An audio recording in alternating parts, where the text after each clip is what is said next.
Alors, aujourd'hui, je bénis les Seigneurs d'être là, ici, pendant ces instants.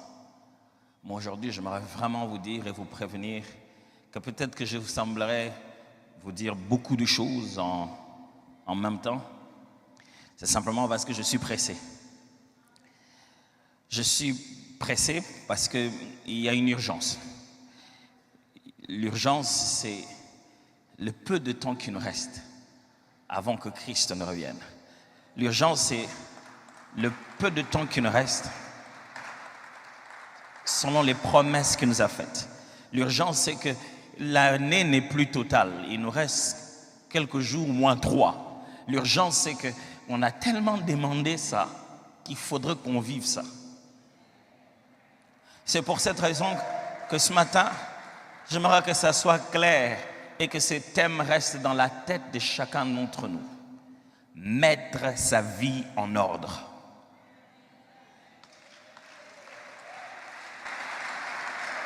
Mettre sa vie en ordre. C'est urgent de mettre sa vie en ordre. Matthieu chapitre 19, versets 16 à 22. Et voici un homme s'approcha et dit à Jésus, « Maître, que dois-je faire de bon pour avoir la vie éternelle ?» Il répondit, « Pourquoi m'interroges-tu sur ce qui est bon? Un seul est bon. Si tu veux entrer dans la vie, observe les commandements. Lesquels? Lui dit-il. Et Jésus répondit, « Tu ne tueras point, tu ne commettras point d'adultère, tu ne déroberas point, tu ne diras point de faux témoignages, honore ton père et ta mère, et tu aimeras ton prochain comme toi-même. » Le jeune homme lui dit, « J'ai observé toutes ces choses, que me manque-t-il encore ?» Jésus lui dit, « Si tu veux être parfait, va, vends ce que tu possèdes, donne-le aux pauvres, et tu auras un trésor dans le ciel. Puis viens et suis-moi. » Après avoir entendu ces paroles, le jeune homme s'en alla tout triste, car il avait des grands biens. Vous imaginez quelqu'un qui ressent en lui un besoin de perfection, d'amélioration. Il veut remplir les conditions divines pour atteindre une autre dimension de sa façon de plaire à Dieu.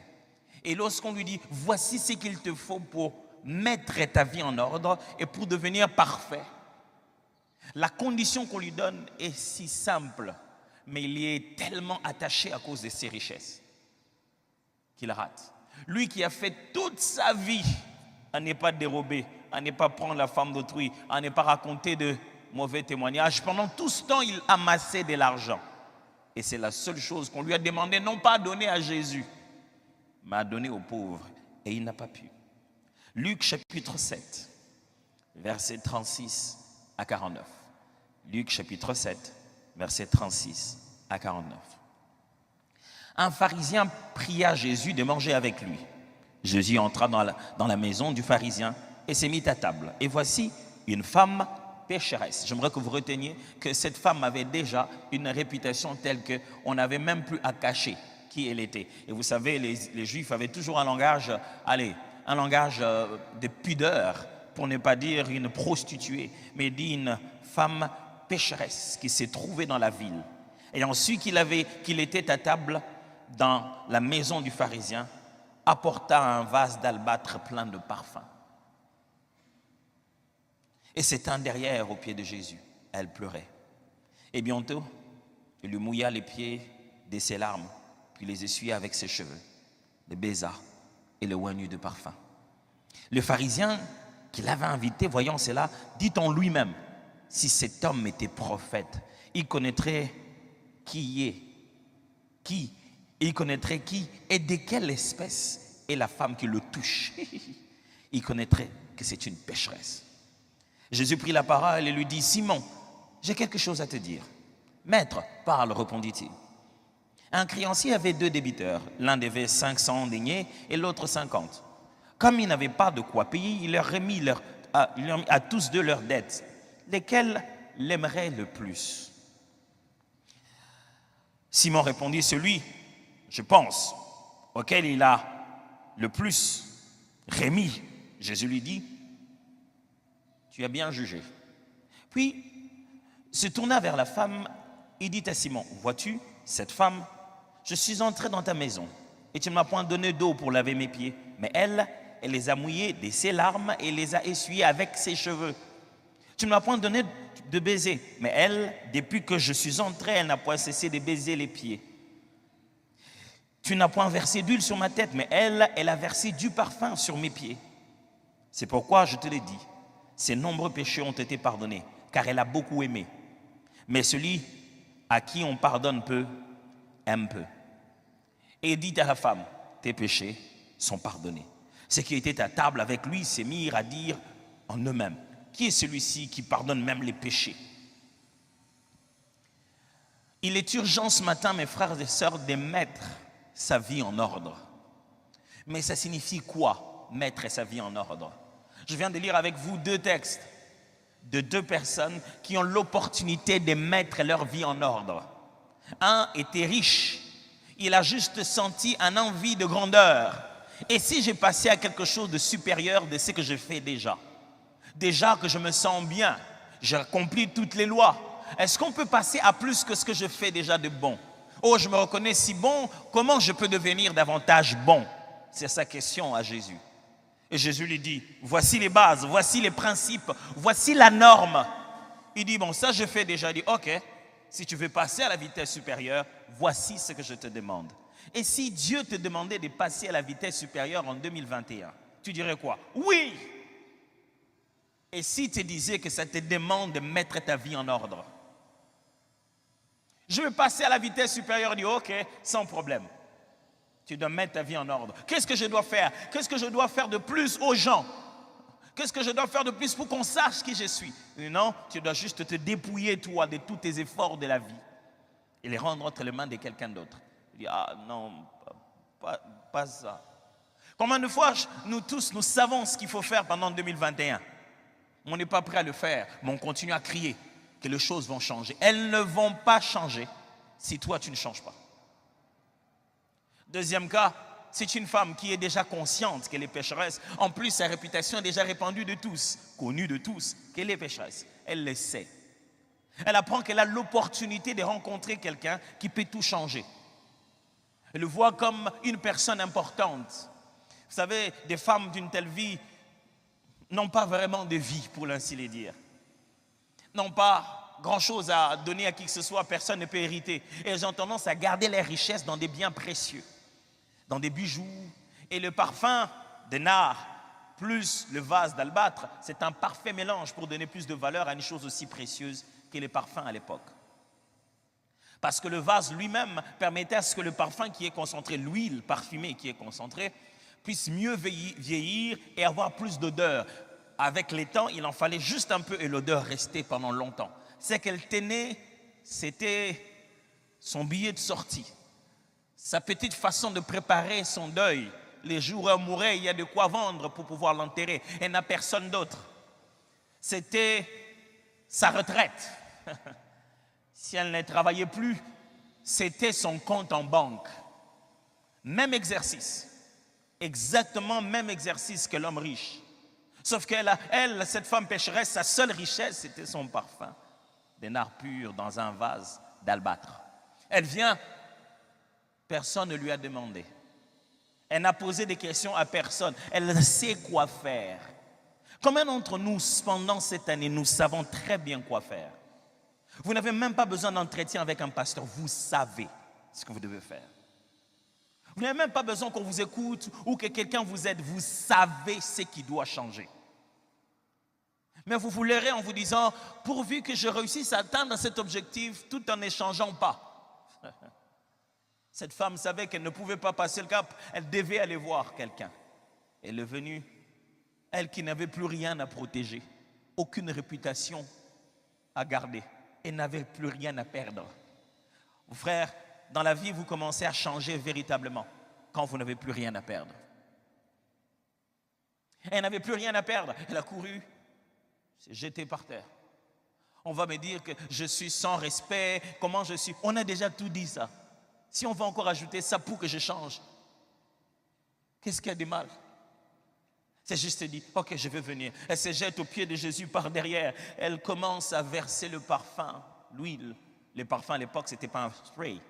Ce n'était pas de la vapeur, c'était de l'huile. Donc, à la fois, elle devait complètement, je vais dire presque, salir les pieds de Jésus. Et ce n'est pas avec un mouchoir. C'est avec ses larmes qu'elle va encore mieux mouiller. Et c'est avec ses cheveux, sa chevelure, qu'elle commence à l'essuyer. Comme tout autre être humain. J'ai l'impression que ce jour-là, ils étaient congolais, ou qu'à leur époque, il y avait médias sociaux, il y avait peut-être Facebook. Chacun passait sur son téléphone, en commençant par le hôte de la maison. S'il était vraiment prophète, il aurait su de quelle vie cette personne est. Alors, il aurait fait quoi? Il aurait dit, ne me touche pas. S'ils sont vraiment des pasteurs, mais ils auraient su quelle vie les sœurs de leur église mènent. Alors, ils auraient fait quoi? Il les aurait dit, n'entrez pas. Vous pensez qu'on passe à la chair en vous prêchant parce qu'on sait que vous êtes parfait?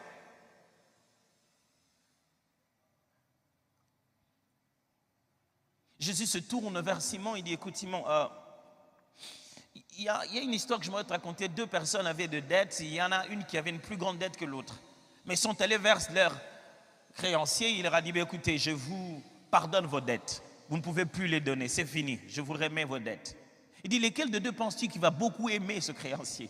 Elle dit, mais c'est lui à qui on a pardonné beaucoup. C'est lui qui avait une grosse dette, quand on lui dit qu'il ne faut plus payer, il va beaucoup aimer. Elle dit, justement, tu es dans cette situation, il y a celle-ci. Voici le standard. Quand j'entre chez toi en tant qu'invité, tu dois moindre d'huile la tête, mettre longue sur mon visage et qui va commencer à se fondre sur moi et faire parfum. Tu dois laver mes pieds parce qu'ils sont dans une région désertique et donc ils marchent avec des sandales et ils sont tous sales. Et là où ils doivent manger, leurs jambes peuvent probablement être à côté de leurs convives. Il fallait les laver. Tu n'as fait aucun de tout ça. Moi, je suis entré chez toi. Cette femme est venue, elle l'a fait. Elle aime beaucoup. Parce qu'elle est consciente que ce qu'on lui a pardonné est beaucoup. Ça ne veut pas dire parce qu'elle a plus péché que toi, mais elle est consciente qu'elle ne pouvait rien faire si elle n'avait pas reçu ce pardon. C'est parce qu'on a tendance à croire qu'on est déjà un peu bien qu'on pense qu'on n'a pas besoin de changement. Jésus dit, il vaut mieux encore pour toi comprendre combien mauvais tu es. Je t'aiderai à changer. Que de croire qu'il suffit juste que je t'ajoute un commandement de plus pour que tu deviennes parfait. Et si je t'ajoutais le seul commandement de plus, est-ce que tu le ferais? La preuve, le jeune homme riche ne l'a pas fait. Je suis suffisamment parfait, je n'ai pas besoin de me défier encore jusqu'au point de donner tout mon argent. Je vais déjà bien, je suis gentil avec les gens. Je vais bien, j'aide de temps en temps les gens. Mais quand Dieu dit, dépouille-toi de ce qui devient ton idole, tu te dis, mange, je suis déjà bien avec les gens, je n'ai pas de problème. Je ne suis pas obligé d'arriver jusque-là. Je vais déjà à l'église chaque dimanche. Est-ce qu'il faut vraiment que il faut que j'ajoute tout ça? Il faut vraiment que je me mette à prier comme tout le monde. Au niveau où j'en suis, je suis déjà bien. Il y en a un qui croit que le niveau où il en est, il est déjà bien. Et si on pouvait lui ajouter quelque chose de facile pour qu'il devienne parfait, il allait le faire. Mais Jésus n'a pas de facilité. Il est clair. Il faut mettre sa vie en ordre. Il y en a une autre qui s'est dit, je suis déjà perdu. Je n'ai plus rien à perdre. Je suis déjà pécheresse et je n'arrive pas à abandonner cette vie. Je ne saurais pas. Si quelqu'un ne m'aide pas, elle tombe par terre et s'en fout des gens. Elle sort là-bas, pardonnée, appréciée. Dans une autre version, on parle, dans un autre évangile, on parle du fait que Jésus considère son acte comme prophétique. Elle a posé l'acte de l'embaumement de Jésus. Jésus dit, elle a fait ceci pour mon corps. Elle m'a déjà embaumé bien avant. Il ajoute, partout où on prêchera l'évangile, on parlera de cette femme. Et je suis en train d'en parler maintenant. Mettre sa vie en ordre, ça signifie quoi? 1. Ça signifie arrêter de faire porter le chapeau de ses actes à Dieu ou au diable.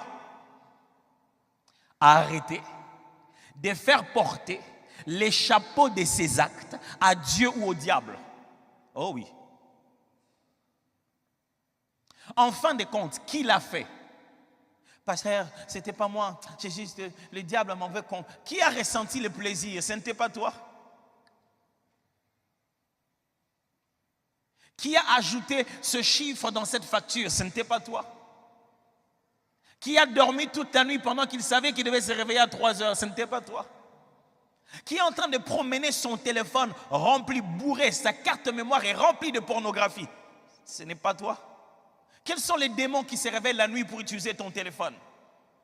Quel est l'Esprit de Dieu qui t'a poussé, qui t'a inspiré sur un site pornographique? Qui doit porter les chapeaux? Le pentecôtisme a créé un système où ce n'est jamais nous, ça doit être un esprit. Ce n'est jamais nous. Vraiment, je manque un esprit de prière. C'est pourquoi je ne prie pas beaucoup. J'ai été dérangé par un esprit de séduction. C'est pourquoi je suis tombé. Je manque un esprit de consécration. Pasteur, prie pour moi, pour que je sois consacré. Hé, arrête de dormir, consacre-toi, un point c'est tout. Il n'y a pas de prière pour ça. Il est temps de mettre sa vie en ordre. Qui doit porter les chapeaux de ton retard au travail? Qui? Combien de fois on te répète, quand le chef est déjà là, il faut que tu arrives. Et non, les transports étaient difficiles. Comment le transport devient difficile que quand toi tu arrives à l'arrêt de bus? C'est la faute à qui? Vraiment, je suis combattu quand je suis en route. Il y a toujours des embouteillages. Tu n'es pas combattu. À cette heure-là, il y a toujours des embouteillages. Tu veux garder ton travail, arrive à temps. Réveille-toi à temps, arrive à temps. Ce n'est ni la faute de Satan, ni la faute de Dieu. Celui qui veut changer sa vie doit commencer par être conscient de ses responsabilités. Ce n'est ni la faute à Satan, ni la faute à Dieu.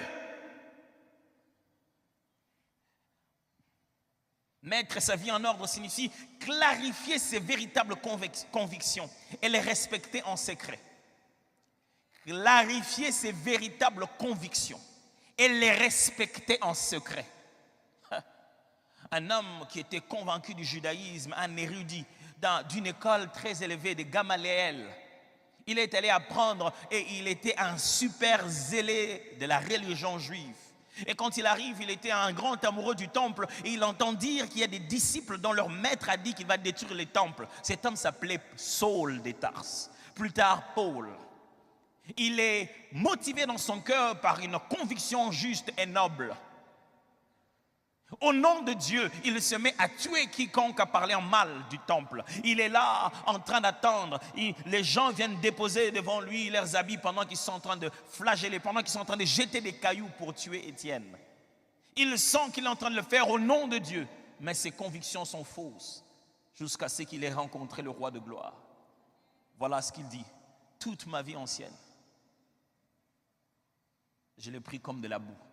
L'ancienne vie de Paul, ce n'était pas une vie de péché. Non. C'était une vie d'une autre forme de sanctification. C'était un juif pratiquant, un vrai fanatique. Quand il dit que mon ancienne vie était une boue, ce n'est pas pour dire que mon ancienne vie, j'étais impudique. Non. Il dit, je ne comprenais pas dans quoi j'étais. Les convictions que je pensais être justes ne l'étaient pas. J'étais perdu. Cette année, il faut que ça se sache. Est-ce que tu es conscient que Dieu voit partout? Si Dieu voit partout, arrête de mettre tes mains dans les sacs des gens pour voler leur téléphone.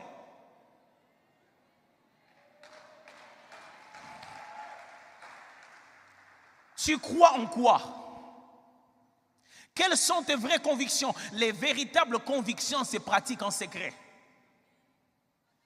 Un jour, je t'entends regarder un documentaire qui essayait de prouver comment la conscience d'une divinité supérieure ou bien d'un être invisible avait tendance à changer le comportement social des gens. On les a laissés dans une pièce.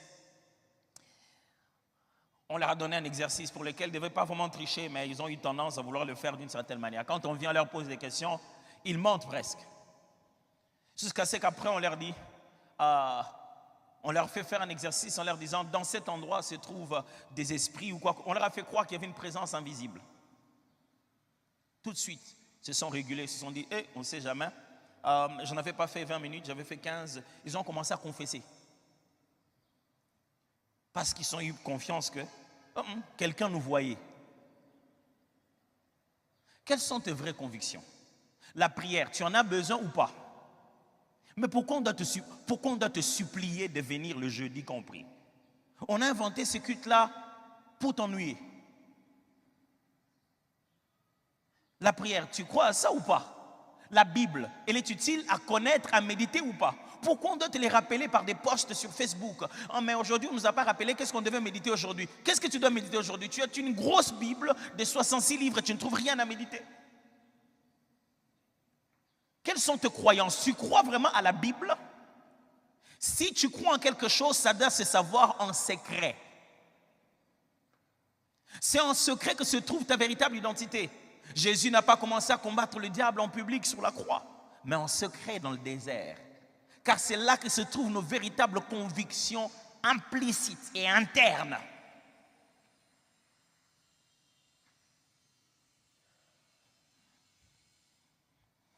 Si tu crois que nous devons donner nos offrandes, pourquoi tu le fais comme ça? Pourquoi tu le fais avec désinvolture? Si tu penses que le fait de pouvoir prendre une partie de ce que nous avons, donner dans la maison de Dieu fait partie de notre devoir, si tu en es convaincu, pourquoi tu le fais comme une blague? Pourquoi tu l'oublies toujours? C'est la vidéo qui doit te le rappeler. Non, tu n'en es pas convaincu. Tu n'en es pas convaincu. Si tu veux voir quelqu'un qui n'en est pas convaincu, il dit oui, hein, oui. Après, il ne le fait pas. Jésus en parle. Il parle de 2 paraboles comme ça. Il parle d'une parabole de 2 enfants. Le premier, le père lui dit, va faire mon travail. Il dit, non, je ne peux pas le faire. Après, il se répand. Il va le faire. Mais un autre dit, va faire mon travail. Il dit, oui, je vais le faire. Tout de suite, je vais le faire, tu vas voir. Après, il ne le fait pas. Lesquels des 2 a obéi? Frère, nous ne venons pas prêcher pour que vous nous puissiez nous dire Amen. La véritable façon de dire Amen, c'est de prendre ces convictions et en faire votre vie secrète. Même quand personne n'est là, au nom d'aucun pasteur, au nom d'aucune église, au nom de Jésus qui vit dans vos cœurs. Que veut dire mettre sa vie en ordre? Ça signifie répandre le contrôle de sa vie et l'abandonner entre les mains du Seigneur. Il y a une petite transition. Reprendre le contrôle de sa vie et après l'abandonner entre les mains du Seigneur. On fait quoi? On reprend le contrôle de sa vie. Oh non, ça ne suffit pas. Récupère le contrôle quand tu l'as perdu. Récupère le contrôle, redeviens responsable. Mais la suite, donne cette vie à Jésus. Abandonne-la entre les mains du Seigneur. C'est quoi abandonner la vie entre les mains du Seigneur? Ça veut simplement dire s'aligner maintenant aux principes divins. Commencer à faire sans questionner ce que Dieu t'a demandé de faire. Ça veut dire qu'il y a une autre volonté à laquelle tu es en train d'obéir.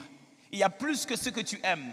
Il y a au-delà de ce que tu préfères. Il y a ce qui t'a été ordonné, conseillé, orienté. Et la bonne chose, c'est que tout ce que Jésus te dit, c'est pour ton propre bonheur. Dieu n'est pas un tyran qui s'assoit là-bas et qui te dit, ok, va là-bas, tourne. Nous ne sommes pas des bouffons du roi. Il n'est pas là en train de nous donner des ordres pour qu'il voie comment nos vies vont lui faire plaisir. Non, tout ce que Dieu nous dit, c'est pour notre propre bonheur. Qu'est-ce que Dieu a à faire que tu aies faim, que ton estomac soit vide pendant 30 jours? Ça lui fait quoi? Qu'est-ce que Dieu a à faire que tu ne choisisses pas ses études, mais que tu choisisses les autres? Ça lui fait quoi, lui? Tout ce plan pour lequel il insiste, c'est le plan de notre bonheur à nous. Quand Dieu te demande de mettre sa vie en ordre, ce n'est pas pour lui faire plaisir. Non. C'est l'obéir qui lui fait plaisir. Mais l'ordre qui va arriver ne va pas arriver au ciel. Le changement qui va se produire ne se produit pas en Dieu. Ne pensez pas que quand vous n'avez pas fait ce que Dieu veut, il y a Dieu qui commence à se sentir mal. Il dit, qu'est-ce qu'il y a, Seigneur, j'ai mal ici, mon fils n'a pas obéi. Non, c'est toi qui vas souffrir. Sa douleur, c'est d'avoir parlé. Il connaît la destinée et il a parlé déjà avant. Et il sait déjà que tu vas pleurer. Tu vas pleurer. J'ai des petits-enfants chez moi et le tout dernier est un garçon. Il est juste une concentration d'énergie. Ce qu'on appelle le fils de ma jeunesse. Ces derniers temps, il a pris la manie aux alentours de 21h, 22h de m'appeler pour qu'on joue au football au salon. Notre Père qui est aux cieux. Il est rempli d'énergie. Des fois, je lui dis, saute pas là-bas, saute pas ici. Roland, ne cours pas comme ça. Qu'est-ce que ça a à voir? Je vais emprisonner Roland. Qu'est-ce que je veux? Qu'il ne court pas. Tout en lui bouillonne, il veut courir. Je veux du mal. Je veux simplement qu'il ne court pas, comme ça moi je suis heureux qu'il ne court pas. Ou bien je sais qu'à cette vitesse, avec ces choses qu'il y a à la maison, il risque de se blesser. Avez-vous, quel est le sentiment que vous avez quand vous rencontrez quelqu'un à qui vous aviez déjà prévenu, mais ça lui est arrivé quand même? Je ne sais pas pour vous, mais je l'ai même écrit dans les méditations de YouVersion. Dans la méditation que j'ai publiée sur YouVersion qui parle de entre pères, un père céleste, c'est qu'un père céleste, un père terrestre peut apprendre du père céleste. J'ai donné cette illustration. Parce qu'en fait, devant, je suis confus. Je ne sais pas si je dois dire enfin, en lingala, on dit ozui. T'en as eu pour ton compte, je te l'avais dit. Je ne sais pas si je dois dire ça.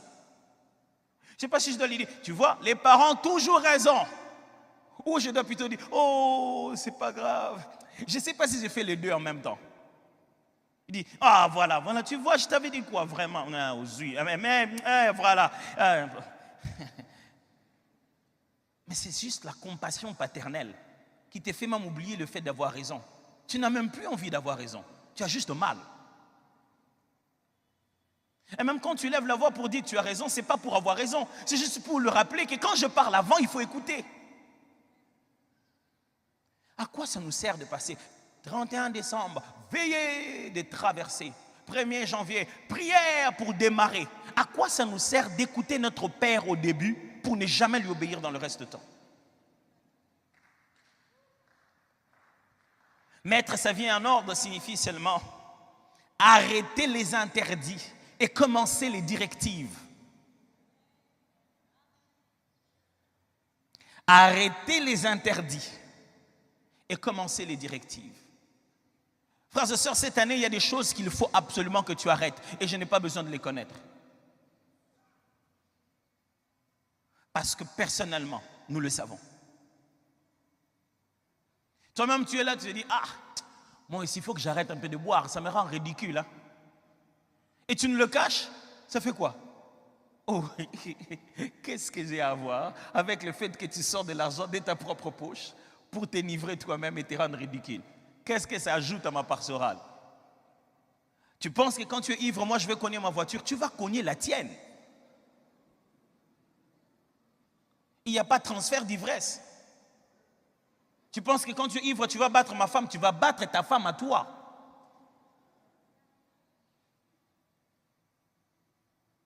Tu penses que si tu es ivre, moi je ne saurais pas préparer ma prédication. Non, c'est toi qui vas rater de présenter ce que tu devais présenter au boulot. Parce que tu te réveilles avec une gueule de bois. Tu as des courbatures partout comme si tu avais le corona. Imagine-toi quelqu'un qui a passé toute sa nuit dans une boîte. Vous pensez qu'il a de l'air, même s'il ajoute le mot nuit à côté de la boîte. Il a préféré suffoquer dans une boîte chaque samedi et nous les cacher à l'église. Frère, alléluia, amen. Est-ce que chaque fois que tu fais ça, le matin quand tu viens, moi je deviens un peu plus gros? Ça change qui? Tu mens à qui? Est-ce que tu ne peux pas te décider finalement? Oh, ma femme ne le sait pas. Oh, est-ce qu'on jouait à cache-cache? Ta femme ne le sait pas, ton corps le sait. Le sang de ton corps sait que tu es devenu malade. À force d'aller vivre ta sexualité avec multiples partenaires, tu es déjà malade. Ton sang le sait.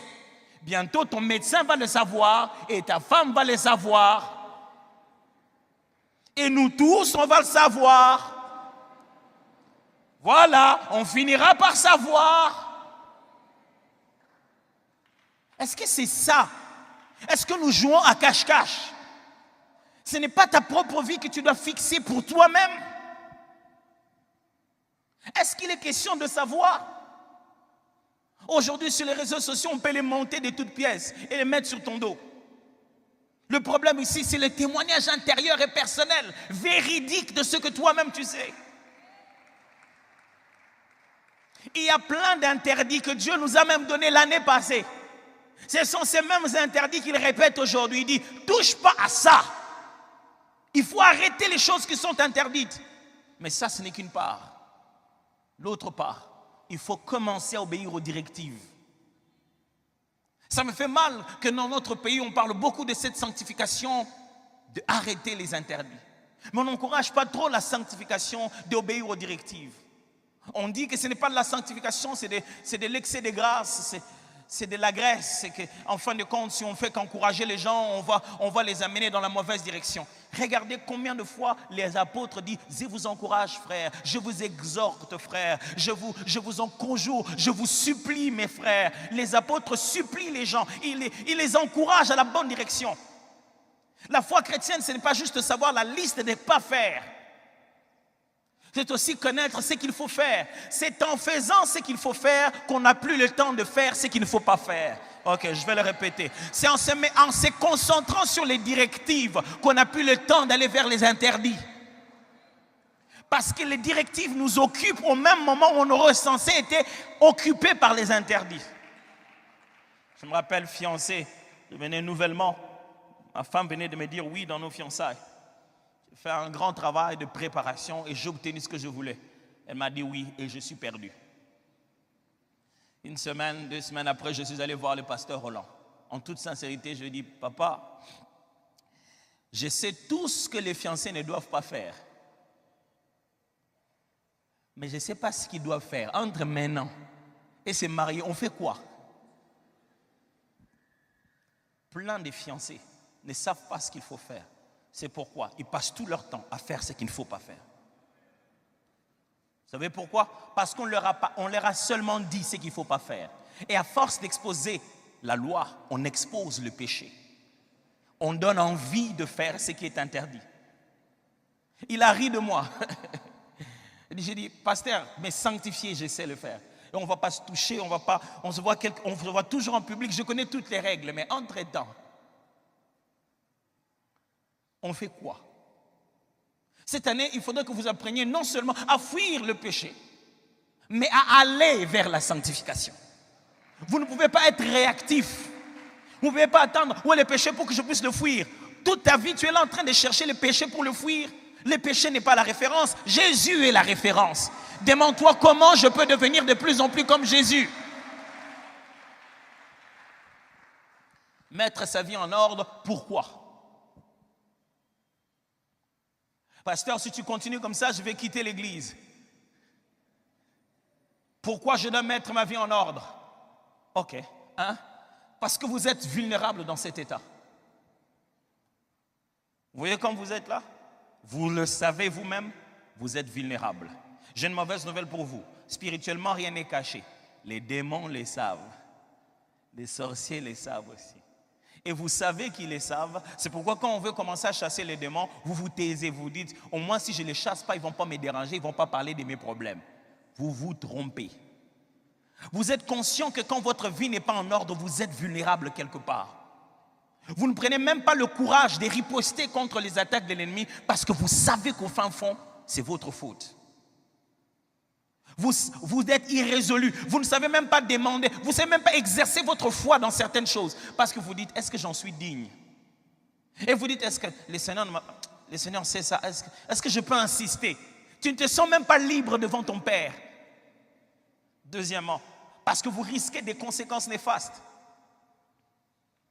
Jésus était clair, les jours où il a pardonné les péchés de la femme adultère. Il dit, personne n'est condamné. Il dit, où sont-ils? Ils sont partis. Il était clair. Il dit, personne ne te condamne. Moi non plus, je ne te condamne. Va et ne pêche plus. Oh, il était encore plus clair. Quand on a mené cet homme par ses amis, on l'a fait entrer par le toit, on l'a déposé, il était malade. Jésus, regardant leur foi, il a prié pour cet homme, il était guéri. Il dit, tes péchés te sont pardonnés. Va et ne pêche plus. Il est clair. De peur qu'il ne t'arrive quelque chose de pire.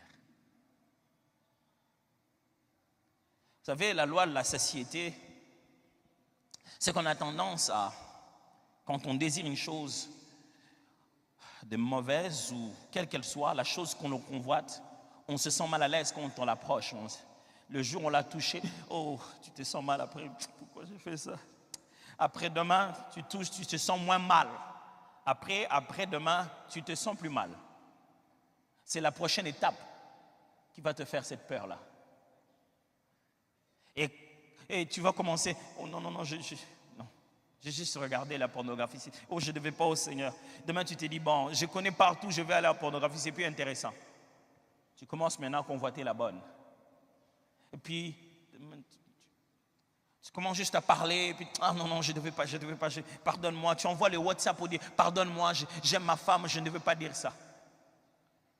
Demain, tu peux pas un beau cadeau. Maintenant, tu changes de stratégie. Pourquoi? Tu as envie de toucher tout le temps l'interdit. Tu penses avoir pied. Il est possible qu'il ne te reste que quelques jours avant le scandale. Mets ta vie en ordre. Je l'aurais dit. Je l'aurais dit. Je l'aurais prophétisé. Mets ta vie en ordre. Vous devenez nuisible à la destinée des autres quand votre vie est en désordre. Ou avez-vous déjà vécu avec quelqu'un dont la vie est en désordre? Vous ne serez pas heureux d'un mari dont la vie est heureuse, d'un mari dont la vie est en désordre, heureux d'une femme dont la vie est en désordre, heureux d'un grand frère dont la vie est en désordre, d'un père dont la vie est en désordre. Tu ne peux pas partager la vie de quelqu'un qui est en désordre et toi en tirer bonheur. Il va boire comme il veut et c'est toi qui seras le sac à boxe. Il va venir cogner sur toi. Il va t'insulter sur des choses que tu n'as même pas fait. Pourquoi? Parce qu'il vit avec des amis en désordre. Quelqu'un est très tenté ce matin à tourner le regard pour regarder son voisin et dire, tu entends ça? Vraiment, pasteur, parle vraiment qu'il change. Oh, je suis désolé, ce n'est pas à force de parler qu'il va changer. Il doit décider de changer. Et s'il ne décide pas, quelque chose de mal va arriver. Prophète de malheur, non, prédicateur de l'évangile. S'il ne le décide pas, quelque chose de mal va arriver. C'est parce qu'on ne veut pas ce mal qu'on est en train de parler. Pourquoi mettre sa vie en ordre? Parce que votre avenir en dépend. Vous savez, toutes ces bonnes prières qu'on a faites pour 2021, ça dépend de mettre sa vie en ordre. Parce que mettre sa vie en ordre, ça veut dire seulement abandonner le péché. Oh non, j'ai été clair. C'est arrêter l'interdit et commencer les directives. Tu sais qu'il faut prier et tu passes tout ton temps à regarder les matchs jusqu'à 2h du matin. Et puis demain, tu te mets à pleurer. Oh Seigneur, dans notre famille, nous sommes combattus. Pendant les heures du combat, toi, tu regardes le match.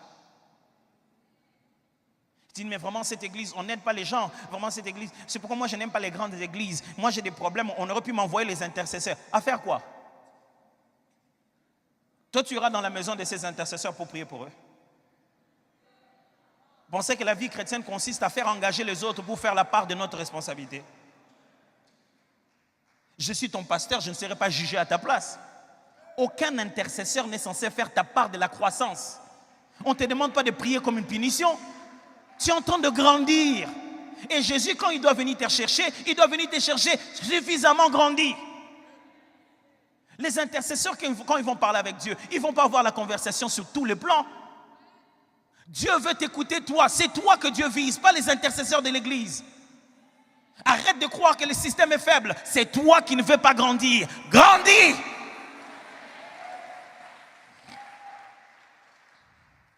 Mets ta vie en ordre. Je vais prier après. Ok, un peu de sommeil, un peu de lassitude et la pauvreté te surprendra. Selon la Bible, le caractéristique d'un pays pauvre, c'est l'oisiveté. Les gens n'aiment pas travailler. Ce pays n'est pas pauvre parce que juste aux mauvaises volontés politiques. Les Congolais font 8 heures au travail, pas 8 heures de travail. Ils le font 8 heures de présence après avoir écrit leur nom. Et ils passent tout le temps devant l'ordinateur à ne rien faire. Demande-leur de t'écrire ce qu'ils ont vraiment accompli comme tâche. Dis, on ne paye pas bien, c'est pourquoi je ne travaille pas. On paye parce qu'on travaille.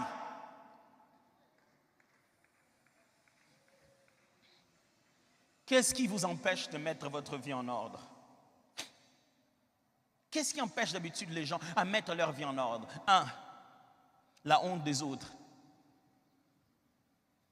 Parce que notre ordre, il est possible que ça ne soit pas leur ordre à eux. Il est possible que notre ordre soit quelque chose qu'eux, ils appellent démodé. Est-ce que tu es prêt à être démodé? Oh oui. Moi, j'étais tout petit avant ma conversion. Je vais confesser ça à ma femme aujourd'hui, elle va le savoir. Très petit, c'est moi qui avais les goûts. J'étais un vrai fashioniste. C'est-à-dire que j'allais des fois à l'école en noir blanc et je revenais en rouge blanc. C'est-à-dire que j'ai gardé ma culotte de gymnastique et j'ai mis mes catchs, donc je suis cool. Je me voyais dans ma tête, chérie, aujourd'hui c'est moi qui ai donné ça aux enfants. Il faut que tu le saches. Je l'avoue devant tout le monde. Et très jeune, quand j'ai donné ma vie au Seigneur Jésus, la première des choses que j'ai arrêté de faire, c'est paraître.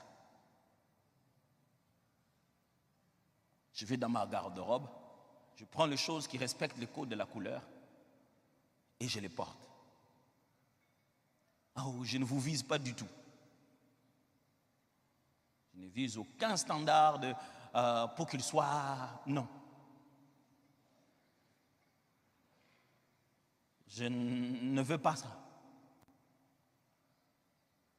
Quand je me suis converti, je commençais à aller à l'église. Et je l'ai rencontré ici, je l'ai raconté ici la dernière fois. À ce moment-là, le Seigneur n'avait pas permis qu'on ait trop de moyens. Ma mère est allée dans la friperie et elle a acheté des culottes des plages. À l'américaine, c'était gros comme ça. Il y avait le ponte ici et c'était bleu ciel. Je m'en souviens très bien. Parce qu'on était devenus très amis. Et j'allais à l'église, je prenais ma chemise blanche où on avait le cuisson de notre école. J'enlevais juste les cuissons et je portais ça. Et comme chaussures, j'avais les babouches. Et puisque quand tu te laves avec du savon qui est prévu pour la lessive, tu te laves avec, après tu deviens tout blanc. Ça devient tout blanc comme ça là, sur tes jambes, on appelait ça quand on était petit géographie, parce que ça avait des formes comme de la géographie. Et on savait que pour fixer la géographie, il faut de l'huile de palme. C'est de mon époque, ils connaissent bien de quoi je parle. Tu vas en mettre suffisamment au point que tu brilles. Quand on dit loin d'huile ma tête, nous on oignait d'abord les jambes, c'est-à-dire... Et ma journée déborde.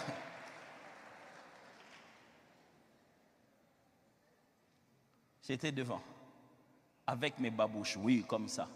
À la jeunesse, là où toutes les autres jeunes filles sont hautes sur des talons et les autres jeunes hommes sont bien enfilés. J'étais là, à mes mains levées dans la gloire. Frère, si tu as honte de gens pour changer, sache qu'ils ne te sauveront jamais. Tu sais quoi? Ils ont honte de te dire d'arrêter. Et toi, tu as honte d'arrêter. Qui perd? Ils voudraient te dire, toi aussi tu dois changer. Et ils ont honte de te le dire. Et toi, tu as honte de changer parce qu'ils risquent de voir que tu as changé. Deuxièmement, la procrastination. Oh, c'est cette habitude qui consiste à se dire, je le ferai demain. Procrastination. Mets ta vie en ordre aujourd'hui, pasteur. Dès que j'aurai l'argent de ce salaire de cette année, je vais donner à cette jeune fille-là, comme ça, elle et moi, c'est fini. Oh. Finis ça maintenant. Non mais pasteur, on risque... Pourquoi nous les hommes, on commet des bêtises et on ne veut pas en subir les conséquences? Ne reporte pas demain ton changement d'aujourd'hui. Pourquoi? Qu'est-ce qui nous empêche de mettre notre vie en ordre? La mauvaise compagnie. Oh, la Bible est claire là-dessus. La mauvaise compagnie corrompt les bonnes mœurs. Ceux qui sont avec toi sont comme toi. Pourquoi tu vas changer? Oh oui, poussin, pareil à l'aiglon, mais lorsqu'ils vont grandir, on se rend compte que l'un a des ailes pour voler plus haut. Mais il est tellement resté dans la basse-cour que personne ne lui a appris à voler. Quitte la basse-cour. Dieu t'a appelé pour la grandeur. Qu'est-ce qui nous empêche de mettre notre vie en ordre? L'esclavage du plaisir. On aimerait bien l'arrêter, mais on aimerait que ça nous fasse le même bien. La quête au plaisir n'a pas de fin. Le plaisir devient de plus en plus cher. Plus on a de l'argent, plus on a envie de se prendre, de se faire plaisir. Mais chaque fois qu'on s'est fait plaisir, cela n'amène pas toujours le bonheur. Et enfin, le conformisme. Le conformisme. On veut tellement se conformer. Et la Bible est claire, ne vous conformez pas au siècle présent. Ne les faites pas pour être dans l'alignement. Le christianisme, c'est être différent. Ce n'est pas être pareil. Mon temps est fini. Moi, je n'arrive pas à céder ces micros si je ne dois pas vous dire comment mettre sa vie en ordre. Comment? Je vous propose 6 choses. La première, reconnaître qu'on a tort. Frères, sœurs, vous avez tort. Oh oui, vous avez tort. Pasteur, celui qui avait commencé, c'est pourquoi on ne se parle plus. Tu as tort d'avoir des ennemis et de ne jamais parler à quelqu'un. Tu as tort. Mais pasteur, tu ne sais pas le mal qu'il m'a fait. Tu as tort. C'est lui qui ne croit pas qu'il a tort, ne pense pas qu'il doit changer. Deuxième chose, reconnaître qu'on a besoin d'aide. Non, pasteur, moi-même je vais faire ça. Personne ne va savoir, je vais demander pardon aujourd'hui à Dieu. Demain, je vais plus refaire. Mais ça fait 5 ans que tu tentes ce cycle-là et tu n'arrives pas à le briser. Tu ne penses pas que tu as besoin d'aide? La Bible dit, confessez-vous les péchés les uns les autres. La meilleure façon d'avoir la victoire sur l'ennemi, c'est de briser le secret. C'est de briser le secret. Satan te fera croire. Je ne vais pas dire mes choses aux gens. Finalement, on va les raconter à tout le monde. Ne nous le dis pas. Après, tout le monde le saura. Ça sera sur Facebook. On le saura de la très très mauvaise manière. Non, les pasteurs, quand on leur raconte des choses, ils disent ça sur la chair. Depuis que tu viens ici, tu as entendu que je t'ai dit des choses de quelqu'un d'autre aussi. Quelqu'un qui s'est plaint ici, je le dis sur la chair. Il y a suffisamment de choses qui sont dites dans la Bible qui ressemblent à la vie de tout le monde. Je n'ai pas besoin de prendre la tienne. Ce qui est ici ressemble déjà à la tienne.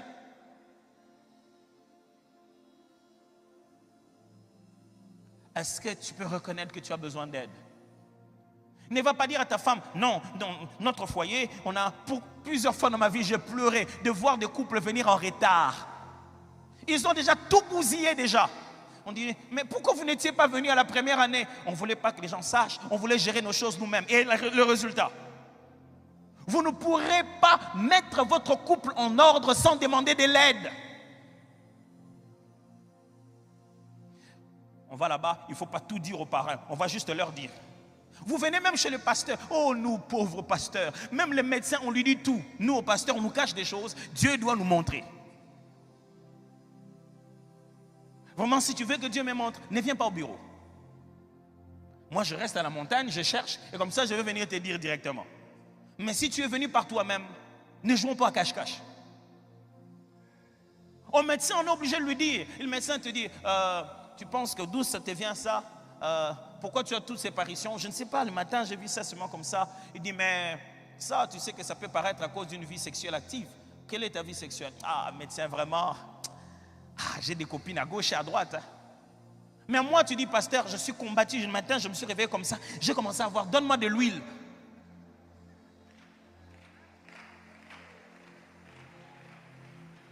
Comme ça, tu te dis, si tu me caches ça, ça va quand même faire l'effet qu'il faut. Si je te mets de l'huile sur le péché va gonfler. Je l'aurai loin. Tu as besoin d'aide. Un homme fort se reconnaître qu'il a besoin d'aide. John C. Maxwell, un des auteurs chrétiens connus en leadership, dit, le premier signe du leadership, c'est la vulnérabilité. Être capable de dire, ça je n'arrive pas à faire. Il faut que quelqu'un d'autre m'aide à le faire. Tu n'es pas un homme parce que tu ne dis rien à personne. Mais parce que tu t'arrêtes et tu te dis, aidez-moi dans ça. 3, reconnaître sa responsabilité. Pourquoi tu veux que ça change dans ton couple et personne n'a raison, personne n'a tort? Tu n'es responsable de rien. Pasteur, dis-lui, ça ne marche pas dans cette maison, dis-lui. Il vient tout le temps en retard. Il s'est seulement réveillé un bon matin, il s'est dit, à partir d'aujourd'hui, je viens tout le temps en retard pour que ma femme en parle au pasteur. Même les victimes sont responsables d'une certaine manière. Quelle est ta part de responsabilité? Non, pasteur, ce n'est pas moi, c'est Satan. Oh non, non, non, non. 4. Changer ce qui est à notre portée. Quand je vous demande de changer, je ne vous demande pas de changer le monde entier. Je ne vous demande pas de vous réveiller un matin, taradada, tout a disparu. Vous n'allez pas faire disparaître les sites pornographiques. Commencez par faire disparaître les vidéos qu'il y a dans votre téléphone. Commencez par changer ce qui est à votre portée. N'essayez pas de changer 20 jours avant. Mais je veux juste me relever. Bon, je veux faire ça la dernière fois et à partir d'aujourd'hui. Et si c'était aujourd'hui le jour, il ne faut jamais le faire. Commencez à changer d'abord ce qui est à votre portée. Non, la vie de prière, le pasteur a parlé vraiment cette année, il faut que je commence à prier. Je vais faire 30 jours. Ne fais pas 30 jours. Commence d'abord par prier le matin avant de partir. Te précipite ça. Te précipite pas. Commence par ce qui est à ta portée d'abord. C'est tout ce que Dieu te demande. Il ne te demande pas d'aller bouleverser le monde. Il te demande de prendre l'argent que tu as, de donner aux pauvres. Jésus dit, tu veux devenir parfait, commence avec ce que tu as. Commence par changer ce que tu tiens dans ta main. Commence avec ton téléphone. Commence par changer de numéro, tu ne mourras pas. Oh non, il y avait tous mes numéros ici et tous mes numéros ici. Mais quand il m'appelle ici, est-ce que tu ne peux pas changer de numéro une fois dans ta vie?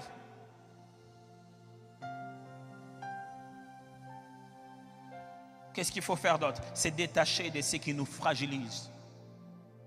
Tu ne peux pas vouloir changer en restant à un mauvais endroit. Tu ne peux pas vouloir changer en ayant toujours les mauvaises personnes avec toi. Il y a des amitiés qui doivent s'arrêter brusquement. N'ayez pas peur d'être radical quand vous voulez un changement.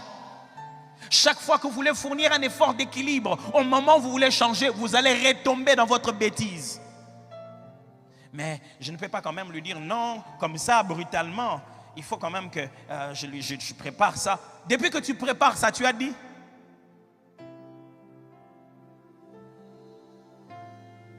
Enfin, être redevable à quelqu'un.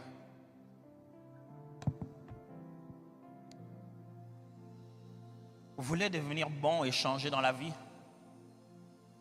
Ne cherchez pas Dieu seulement au ciel. Cherchez un frère. Oh, pas un pasteur nécessairement, mais un enfant de Dieu, un frère à qui vous avez confiance, une sœur en qui vous avez confiance. Devenez redevable. Cherchez un conseiller ici, un pasteur, un responsable dans le département. Dites-lui d'où vous venez. Dites-lui ce que vous étiez et qu'est-ce que vous voulez devenir. Et donnez-lui le droit de vous rappeler cela. De te dire comment ça va. Est-ce que tu as vaincu? Pas le droit de venir te condamner, le droit de venir t'aider. Si tu n'es pas redevable, si personne ne peut te poser des questions intimes dans ta vie, tu seras hypocrite.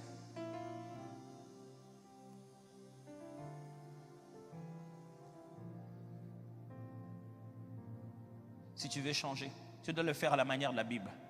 La Bible dit, vous devez être redevables les uns aux autres. Est-ce que j'ai été clair ce matin? Je ne sais pas. Est-ce que j'ai dit tout ce qu'il fallait dire?